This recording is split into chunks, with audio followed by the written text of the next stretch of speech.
잘못하면 지금 저쪽으로 넘어가니까. 응? 보수냐 진보냐를 떠나서 이쪽 저쪽으로 놓고 생각하면 쉬운데 저쪽으로 지금 잘못하면 넘어가게 생겼는데 어떻게 해서든 지키는 게 맞는 거죠. 네. 그 박근혜 의원 관련해서 며칠 전에 이제 트위터에서 이렇게 한 말씀 하셨다가 이제 또 금방 또 지우셨고 또 취중 진단 리스트다 이렇게 말씀하셨는데 트위터에서 다 하지 못하셨던 또 박근혜 의원에 대한 그 문제점이라고 하고 이런 문제점 좀 몇 가지 좀 말씀을 좀 해주시죠. 그 조언이 되겠습니다. 박근혜 문제라는 게 이런 거죠. 지난번 2007년에도 그래서 실패했던 건데 본인을 대처로 생각을 해요. 예. 근데 전혀 다르거든요. 대처하고는. 영국의 대처. 네, 영국의 대처 그때 대처가 되겠다고 그랬었어요. 전혀 아니에요. 대처가. 제가 볼 때 박근혜의 모델은 다운산 수치예요. 박근혜는 어쩔 수 없이 박정희의 딸이거든요. 그러나 또 그걸 너무 강조하면 안 된단 말이에요. 제가 볼 때 이번 힐링 캠프는 그래서 완전 실패예요. 뒤에 한 30분을 그냥 박정희 추모극으로 만들어가지고 그냥 기존 지지층에서 요만큼도 더 늘어나지 않았던 것 같아요. 근데 문재인은 상대적으로 그거하고 한 2배 뛰었잖아요. 근데 제가 볼 때 박근혜 인생에서 강조해야 될 부분은 79년 이전이 아니고요. 79년부터 98년입니다.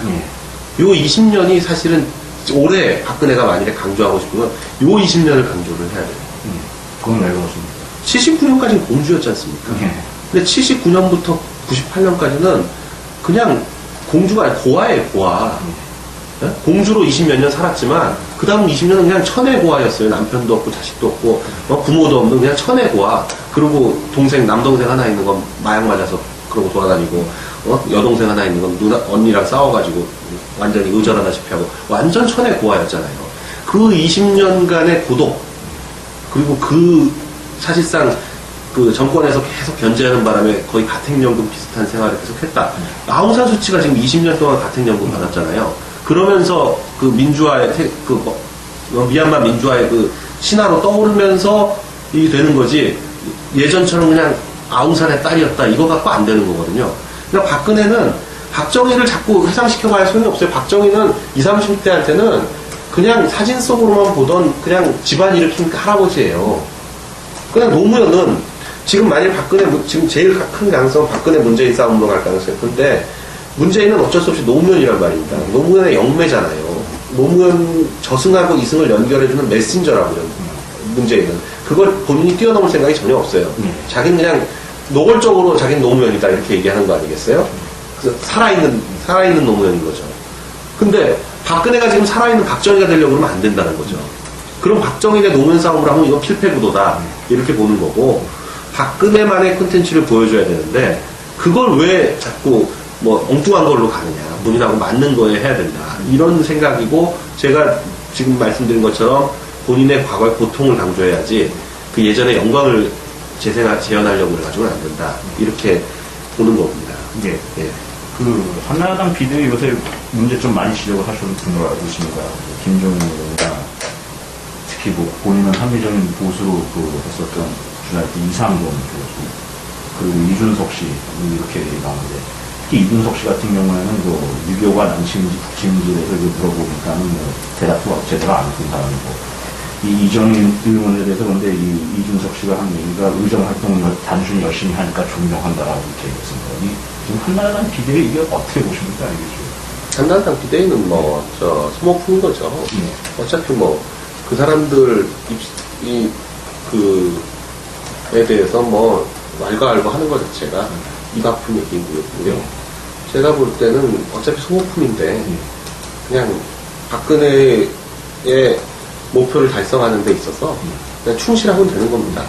네, 개개인이야 지금 다 문제가 많은데 어차피 그 사람도 출마할 것도 아니고 나중에 중용될 것도 아닐 거거든요. 제가 볼 때 이런 문제들이 임명을 했는데 버릴 수 없어가지고 놔두는 거지. 제가 볼 때 박근혜도 모르고 임명한 거예요. 이렇게 될지. 네, 그래서 근데 또 한 번 임명한 걸 지금 흔들 수는 없으니까 그냥 참고 있는 거지.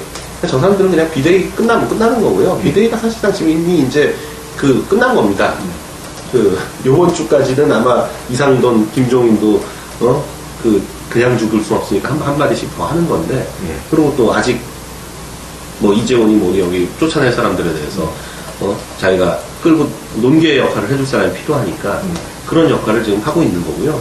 저는 그 사람들이 뭐 별로 이렇게 비중 있게 보지 않기 때문에, 물론 조합주닷컴에 여러 가지 지적을 많이 하셨고, 저는 그거 100% 동의하니까 그렇지만, 그렇지만 뭐, 거기에 대해서 크게 정치적 비중을 줄 필요는 없다. 이런. 죄송합니다. 친구할 가치가 없는 사람들을 제가 친구한 것 같아서. 아니, 진짜로 그렇거든요. 예. 우리는 뭐 다 똑같이 생각하고 있으니까. 예. 뭐 이상돈의 문제, 김종인의 문제, 뭐 조동성의 문제, 이준석의 문제, 우리 다 서로 아는 거고. 예. 그러나 지금 그거 갖고 논란을 불러일으킬 필요가 전혀 없는 거죠. 이번에 한나라당이 당명을 새누리당으로 아예 바꿔버렸습니다. 이거에 대해서 말이 많고, 그러다 보니까 이제 지지 세력을 이탈하는 게 아니냐 그런 논란들이 많습니다. 이번에 4.11 총선에서 개헌 전선 무너지는 거 아니냐 하는 이런 분석도 나오고 있습니다. 어떻게 보십니까? 이 문제에 대해서. 한나라당, 뭐, 이제 새누리당이라 확정됐죠. 새누리당의 가장 큰 장점은 예. 확고한 지지 세력이거든요. 예. 30%라는 확고한 지지 세력이 있기 때문에 그렇게 100석 아래로 떨어지기 쉽지 않을 겁니다. 아, 그렇습니다. 예, 그렇게 되지 않을 거고요. 그리고 국민들이 절대 그렇게 한쪽으로 확 쏠려서 주지 않을 거고. 예, 그래서 저는 뭐 그렇게 비관적으로 보진 않지만 또 그리고 새누리당이라는 이름 저도 그건 뭐 비판했죠. 새누리 유치원이다 이렇게 비판을 했는데 저는 뭐 이름도 이름이지만 너무 자기의 희생, 자기 합대, 자학적으로 이렇게 하고 있다라는 느낌이 들고 한나라당이. 예. 그리고 그러면서 제가 트위터에다가는 새누리 유치원 교사 모집, 민통파 행동대장 조직원 모집, 중간 보스 모집 이렇게 비교를 했었는데 저쪽은 뭐 뇌물먹은 대표의 뇌물먹은 사무총장이 친일파 딸인 뭐 공천 단장, 네? 총선기획단장 이미경이요. 거기 그렇지 뭐 신기남이나 정동원이나 뭐 다 그렇고 또 그러고 공천 심사위원이라고 뽑은 사람들 중에 태국 골프 가서 문제됐던 사람들이 4명이나 들어있고 그런 식이니까 제가 그래서 친일 뇌물 해골당 그렇게 이름 바꿔라 그렇게 얘기했는데 신기남 씨 같은 경우는 아버지가 부친이 헌병 오장이었죠. 헌병 오장이었죠. 예. 안철수 교수 얘기 좀 해주십시오. 네. 안철수 교수가 주특기가 그냥 고민만 하는 사람이라서 그렇습니다. 안철수 그래가지고 저는 안 해요. 햄릿하고 신데렐라하고 서태지의 나쁜 점만 딴 것 같다. 햄릿의 우유부단, 신데렐라의 무임승차, 서태지의 신비주의 그런 나쁜 점만 모아놓은 것 같은 인상이다 이렇게 표현한 적이 있는데요. 그러니까 이 양반이 너무 간을 보는 것 같아요. 그리고 저는 그게 왜 그렇게 간을 보나 했더니 본인 주식하고 밀접한 연관인 것 같아요. 아, 그렇습니다. 그 어떤 발언 나오는 거나 가끔 조문 가는 거나 좀 재단 지금 설립한다고 한 게 언젠데 아직도 설립 안 하고 3월 말에 한다는 거 아닙니까? 그거 또 바뀔 거예요. 왜냐면 5% 이상 주식 기부하면 증여세가 50%가 나옵니다. 근데 지금 8% 팔아가지고 그것도 장내에서 팔아가지고 돈으로 기부하고 10%는 주식 기부한다 그러는데 10% 기부 못해요. 10% 기부하면 7.5%밖에 못 들어가요. 2.5%는 기재부로 갑니다. 국세청으로. 그러니까 그것도 문제 있다 그러고 나머지 5% 또 팔 거예요. 아마 그때 가면. 요거 부동산 문제도 있죠, 이 안철수. 그건 제가 고발을 다 했죠.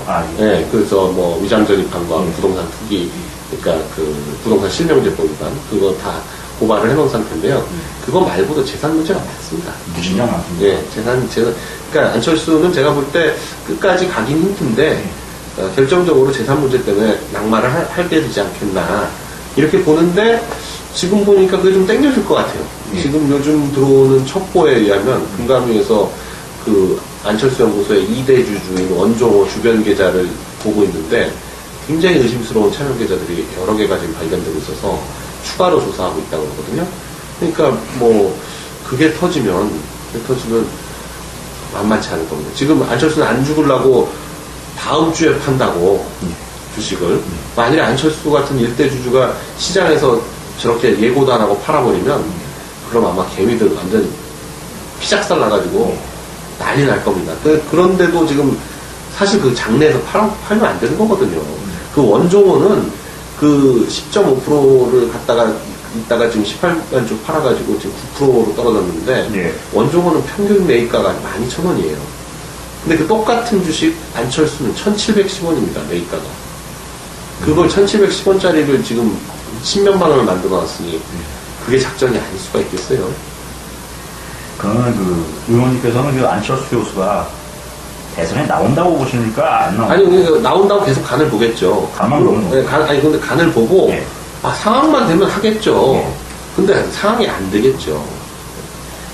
그러면 그 안철수 교수가 대선에 이렇게 직접적으로 나오지는 않고서 그 문재인 씨한테 그 지지율을 박원순 시장한테 그런 식으로 협찬할 가능성은 없겠습니다. 근데 한 번은 될지 몰라도 두 번 되고 싶지 않을 겁니다. 국민이 바보가 아닙니다. 네. 그게 항상 똑같은 방법을 두 번 써면 두 번쯤 당하는 거거든요. 근데 그건 말이 안 되거든요. 이제 보수 세력 또는 뭐 박근혜가 됐든 누가 됐든 이쪽 보수 세력의 후보인 사람은 그 안철수의 지지율을 얼마나 쪼개 갖고 올 수 있는가 이게 이제 핵심 관건이죠. 네. 그 저희 그 보수 우파 이제 활동을 하시게 좀 계신데 과거 한나라당에 계실 때하고 지금 이제 여기 야전에서 이렇게 직접 소속으로 나와서 활동하시는 거하고 좀 이렇게 느끼실 게 어떻습니까? 활동하시기에. 글쎄요, 뭐 한나라당이 있으나 안 있으나 저는 제가 만약에 이렇게 하려고 했으면 어차피 마찬가지가 됐을 것 같은 게, 그렇습니까? 예, 한나라당 의원들이 별로 이렇게 협조적이지가 않아요. 그리고 이게 스크럼이 잘 안 짜지고요. 왜 지금 한나라당이 안 돕느냐, 뭐 이런 말씀들도 많이 하시는데, 제가 지금 하고 있는 것들 만약에 한나라당에서 같이 도와서 하잖아요? 그럼 당장 박원순이 당장 뭐라 그랬어요? 야당투당이라고 나오죠. 그러면 이제 진영 논리에 사로잡혀갖고 엉망진창 되는 거예요. 차라리 저 혼자 하는 게 낫습니다. 별로 큰 도움도 되지도 않고. 그 저희 보수진영 이쪽에서 활동을 이제 하시면서 예. 보수진영 좀 이런 부분은 좀 바꿔야 하지 않나 하는 부분들이 있을 거라고 생각을 합니다. 그 의원님께서 좀 어떤 좀 애정 어린 충고를 좀 해주신다면 어떤 게 있을까요? 보수 진영 전체요. 예, 활동하는 거에 대해서 싸움의 방법을 좀 가르쳐 드려야 될 것 같아요. 지금 완전히 그 파이터가 되셨잖아요. 예. 글쎄요, 뭐, 근데 저는 제가 그 나름대로 제가 잘하는 방법대로 하고 있는 거고요. 문제는 이제 사실은 서정갑 그 국민운동본부장님이나 우리 조합재 선생님이나 처음에 시작하셨을 때 굉장히 그 임팩트가 있었습니다. 처음에 굉장히 임팩트가 있었죠. 그 주로 이제 DJ 정권 초기부터 이제 그런 거를 강력하게 시작을 하셨는데 그때 굉장히 임팩트가 있었는데 그때는 DJ 정권을 흔들흔들하게 할 정도로 했었죠. 근데 그때부터 지금까지 레파토리가 너무 비슷한 거 아닌가. 네. 이게 그 똑같은 상품을 매년 내놓으면 그 매출액이 점점 떨어질 수밖에 없어요. 포장이라도 바꾸든지 아니면 뭐 가끔 내부를 완전히 바꾸든지 뭐 하다못해 문짝이라도 좀 옆으로 달든지 뭐 이렇게 하면 좀 조금씩 변형을 했어야 되는데 너무 비슷한 얘기들을 계속했던 것 같은. 물론 이제 어떨 때는 똑같은 얘기 계속 해가지고 해야 될 필요도 있는데 약간 그 시대적으로 좀 변화하고 있으니까 약간 방향을 좀 틀어서 할 필요가 있지 않는가. 그래서 제가 사실 역할을 하고 싶은 거는 그 우리가 뭐 한번 모이면 화력이 그렇게 부족하다고 생각하지 않거든요. 그러니까 한번 일 잘 엮은 다음에 전체적으로 잘 엮은 다음에 그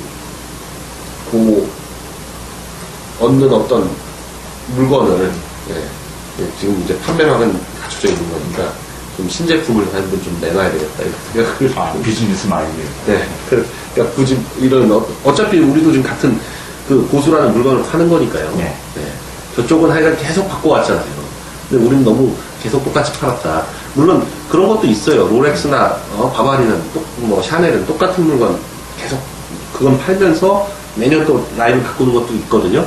그러니까 좀 다양하게 매출을 높이려면 물건을 다양하게 만들어낼 필요가 있으니까 저는 제 방식대로 이렇게 좀 다른 걸 하는 거고 그런 저희가 보수 이쪽하고 계속 그 연대는 하실 거죠? 아니, 그럼요.